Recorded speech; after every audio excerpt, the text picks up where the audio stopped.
everyone. Today I am going to explain you a poem from 9th standard Kannada textbook, that is a second language Kannada, 9th standard. So the poem name is Bedagu Java. So according to your textbook, this is your first poem. So what is Bedagu Java? Bedagu Java ಅಂದ್ರೆ ಏನು? ಬೆಳಗು ಅಂದರೆ ಬೆಳಕಾಗಿರೋ ಸಮಯ. So ಬೆಳಿಗ್ಗೆಗೆ ನಾವು ಬೆಳಗು ಅಂತ ಹೇಳ್ತೀವಿ. ಜಾವ ಅಂದರೆ ಸಮಯ, ಟೈಮ್.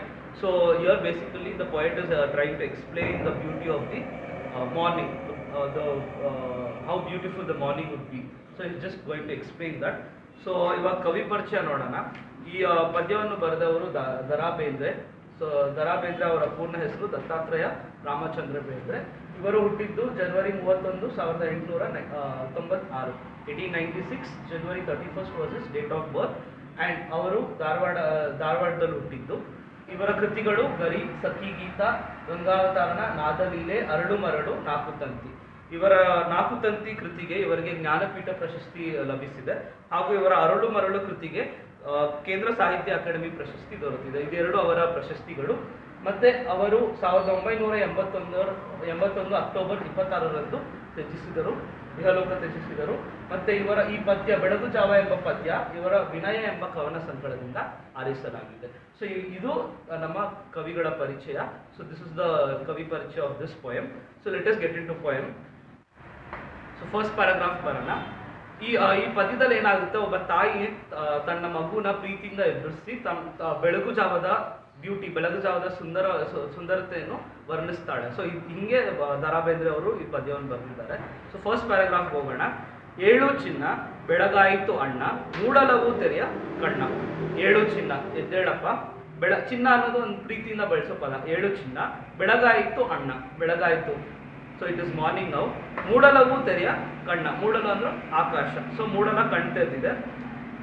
ನಕ್ಷತ್ರ ಜಾರಿ ತಮವೆಲ್ಲ ಸೋರಿ, ಮಿಗಿಲುವುದು ಬಾಣ ಬಣ್ಣ. ನಕ್ಷತ್ರ ಯಾವ ಸಮಯದಲ್ಲಿ ಇರುತ್ತೆ? ನಕ್ಷತ್ರ ಅಂದರೆ star. At what time would you find the stars in the sky? During night. So they are telling ನಕ್ಷತ್ರ ಜಾರಿ ಹೋಗಿದೆ. So the symbolically telling the darkness has gone. ತಮವೆಲ್ಲ ಸೋರಿ, ತಮ ಅಂದರೆ ಡಾರ್ಕ್ನೆಸ್, ಕತ್ಲು. ತಮ ಸೋರ್ ಹೋಗಿದೆ, ಅಂದರೆ ಡಾರ್ಕ್ನೆಸ್ ಹಸ್ ಡಿಸಪಿಯರ್ಡ್. ಮಿಗಿಲುವುದು ಬಾಣ ಬಣ್ಣ. ಬಾಣ ಅಂದರೆ ಆಕಾಶ. ಆಕಾಶದ ಬಣ್ಣ ಜಾಸ್ತಿ ಆಗ್ತಿದೆ, ಅಂದರೆ ಬೆಳಕಾಗ್ತಿದೆ. ಜೇನೊಣ್ಣದ ಹೆದೆಗೆ ಹೂಬಾನ ಹೂಡಿ, ಜುಮ್ಮೆಂದು ಬಿಟ್ಟ ಮಾರ. ಮಾರ ಅಂದರೆ Manmatha. Manmatha is a god of love and desire. So ಇಲ್ಲಿ ಮಾರ ಅನ್ನೋದನ್ನ ಆಸೆ ಮತ್ತೆ ಪ್ರೀತಿಯ ಸಂಕೇತ ಆಗಿರುತ್ತದೆ. ಸೊ ಜೇನೊಣ್ಣದ ಹೆದೆಗೆ ಹೂಬಾನ. ಹೆದೆ ಅಂದರೆ land. So surface, earth surface. So ಇಲ್ಲಿ ಸೂರ್ಯನ ಕವಿ ಏನು ಮಾಡ್ತಾರೆ, ಮನ್ಮಥನಿಗೆ, ಮಾರನ್ಗೆ ಹೋಲಿಸ್ತಾರೆ. ಸೊ ಸೂರ್ಯ ಮನ್ಮಥನಾಗಿ ತನ್ನ ಹೂಬಾನವನ್ನು ಭೂಮಿಗೆ ಬಿಡ್ತಿದ್ದಾನೆ. ಸೊ ಇದನ್ನ ಆ ಲೈನ್ ಎಕ್ಸ್ಪ್ಲೈನ್ ಮಾಡುತ್ತೆ. ಅಂದರೆ ಜೇನೊಣ್ಣದ ಹೆದೆಗೆ ಹೂಬಾನ, ಹೂ ಅಂದರೆ ಬಾನದ, ಆರೋ ವಿತ್ ಫ್ಲಾಸ್, ಹೂಡಿ ಜುಮ್ಮೆಂದು ಬಿಟ್ಟ ಮಾರ. ಮಾರ ಯಾರು ಈ ಪದ್ಯದಲ್ಲಿ? ಮಾರ ಅಂದರೆ ಸೂರ್ಯ. So Manmatha, here the sun is compared to Manmatha.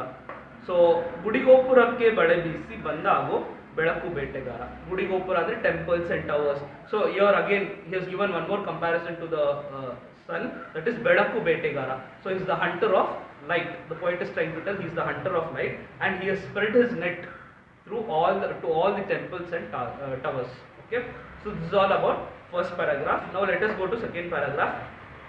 ನಿಶೆ ಎಳೆದ ಉಷಯ ಎಳೆನಗೆಯ ಬಗೆಗೆ ಸೋತಿರಲು ಜಗವು ಸವಿಗೆ. ನಿಶೆ ಅಂದರೆ ರಾತ್ರಿ, ಕತ್ಲು. ಸೊ ನಿಶೆ ಇಳಿದಿದೆ, ರಾತ್ರಿ ಹೋಗ್ಬಿಟ್ಟಿದೆ. ಉಷೆಯ ಎಳೆನಗೆಯ ಬಗೆಗೆ. ಉಷೆ ಅಂದರೆ ಸೂರ್ಯ, ಸನ್. The sun is rising up with his cute small smile. ಎಳೆನಗೆ ಅಂದರೆ ಒಂದು ಚಿಕ್ಕ ನಗು. ಎಳೆನಗೆಯ ಬಗೆಗೆ ಸೋತಿರಲು ಜಗವು ಸವಿಗೆ. ಈ ಸುಂದರವಾದ ಸಿಚುವೇಶನ್ಗೆ ಜಗ ಅಂದರೆ earth, the world is last. ನಾವೆಲ್ಲ ಸೋತ್ ಬಿಟ್ಟಿದ್ದೀವಿ. ಈ ಚೇಂಜಸ್ ಆಗುತ್ತಲ್ಲ ಒಂದು ರಾತ್ರಿಯಿಂದ ಬೆಳಕಿಗೆ, ಬೆಳಕಿಂದ ರಾತ್ರಿಗೆ. ಎಸ್ಪೆಷಲಿ ಈ ಪದ್ಯದಲ್ಲಿ ರಾತ್ರಿಯಿಂದ ಬೆಳಕು ಹೆಂಗಾಗುತ್ತೆ.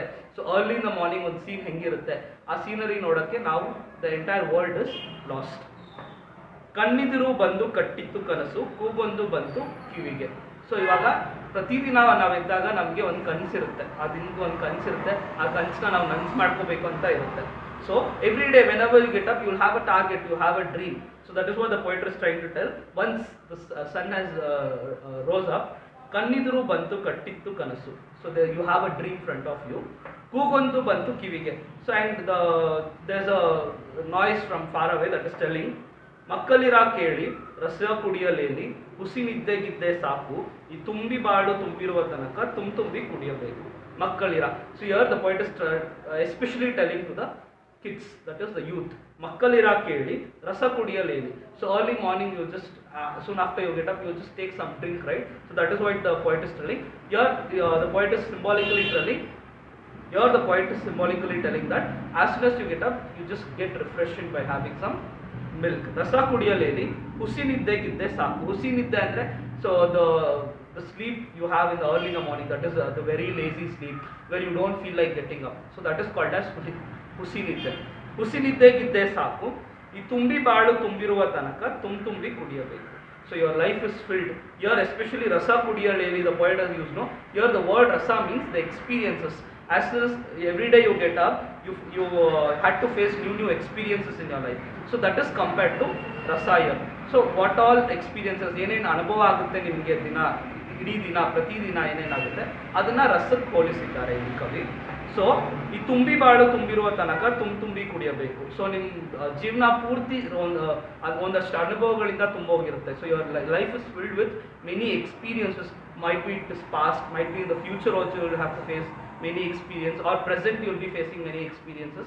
So your life is filled with lots of experiences. That is what the poet is trying to tell.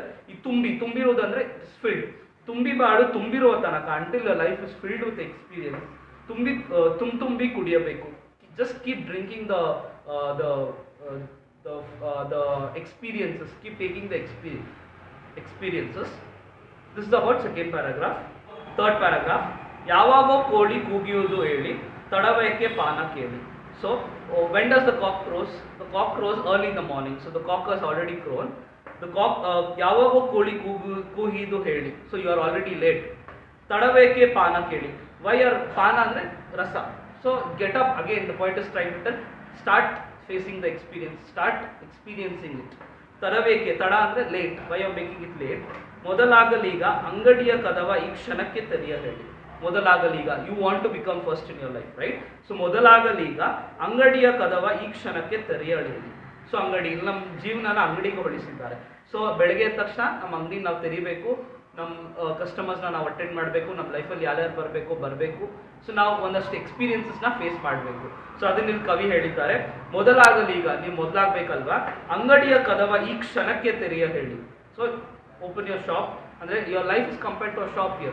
So every night you just close your shop, you just stop taking experiences and take rest. Again you get up early in the morning, again you start taking the experience, again you start facing the new experiences, right? Jeevanada nadige selavihudu. So here again the life is compared to a river. So the life's river is flowing, and even we are flowing because we are along with our life, right? So we are just flowing like a river. Our life is flowing like a river. ಮರಣ ಬಂದೀತು ಕ್ಷಣವು ಮರಣಿ. ಮರಣ ಅಂದರೆ death, ಸಾವು. So death can appear at any time, at any second. So you cannot expect that. ಹೋದವರು ತಿರುಗಿ ಬಂದಾರೆ. So whoever has already dead, whoever has already gone, can they come back again? No, it's not possible. ಅವರು ಬರಲಿಕ್ಕೂ ಇಲ್ಲ ಮರಳಿ, they cannot come back again. ಬಾನ್ ಹೊಗರಳುಂಟು, ಮರ ಚಿಗುರಳುಂಟು. ಸೊ ಬಾನ್ ಅಂದರೆ ಆಕಾಶ, ಹಗರಳುಂಟು, ಆಕಾಶ ತನ್ನ ಬಣ್ಣ ಆಕಾಶದ ಬಣ್ಣ ಹೆಚ್ಚಾಗ್ತಿದೆ. The colour of the sky is getting brighter as the time pass on. ಮರ ಚಿಗುರಳುಂಟು, and in the tree the new saplings are growing, just growing. ಬರಳುಂಟು ಸುಗ್ಗಿ ಮತ್ತೆ, again we are getting happiness. ಸುಗ್ಗಿ ಅಂದರೆ ಒಂದು ಹಬ್ಬ, ಒಂದು ಸಂತೋಷ. ಬರಳುಂಟು ಸುಗ್ಗಿ ಮತ್ತೆ. ಮುಳುಗಿರಲಿ ಮುಪ್ಪು ಚಿಂತನಿಧಿ. ಮುಪ್ಪು ಅಂದರೆ ವಯಸ್ಸಾಗೋದು, old age. So anyways you know that once you get old, you just have to, you just not have so much happiness. You should lead your life with problems and many things. So ಚಿಂತನೆ, ನಿಮ್ಮ ಮುಪ್ಪು ಚಿಂತನೆದಿ ಮುಳುಗಿರುತ್ತೆ. ನಿಮ್ಮ ಮುಪ್ಪು complete ಆಗಿ ಒಂದು ಚಿಂತನ, ಒಂದು feeling, ಒಂದು ಸ್ಯಾಡ್ ಆರ್ ಒಂದು ಪ್ರಾಬ್ಲಮ್ಸ್ ಇದ್ದೇ ಇರುತ್ತೆ ನಿಮ್ಮ ಚಿಂತನೆ. ಒಂದಲ್ಲ ಒಂದು ಪ್ರಾಬ್ಲಮ್ ಇರುತ್ತೆ ನಿಮ್ಮ ಮುಪ್ಪಲ್ಲಿ. ತಾನು ಹರಿಯಕ್ಕೆ ಬೇರೆ ಹೊತ್ತೆ. ಸೊ ಹರೆ ಅಂದರೆ teenage. Teenage again tirga baralla. You will not get that teenage back again.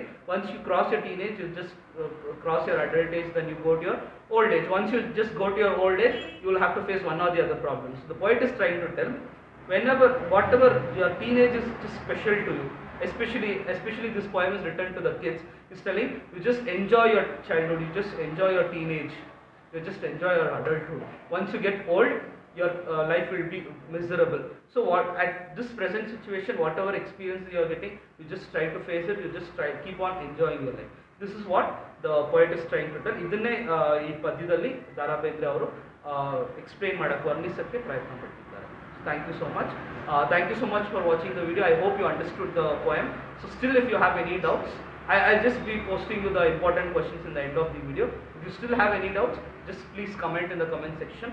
And thanks for watching the video. Please like the video and subscribe our channel.